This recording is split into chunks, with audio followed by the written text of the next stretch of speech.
This is our spring assisted 3-tier ladder demonstration. Just a little pull over here. Using the hook arm that is provided. Over here, These are your supports. On this side they've got a manual override so you can leave it loose, and on the other side these are just manually operated. So you just hold it back, allowing the ladder to slide freely.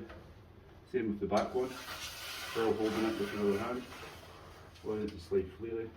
A little push up to engage your mechanism. Before you operate and walk on the ladder, make sure you engage the other side on both styles. Simple operation again. To remove the ladder, put it back, is just lift these operations back up, slide them back to the beginning. Now you operate this side, one hand on the ladder, one hand on the mechanism, then release. And same for the top one. If you let it go, you will hear a click. That's it locked in place. Again, using the same hook from the beginning, just insert it into the bottom rung, and a slight push, and your ladder just sits nice and neatly up there. Thank you.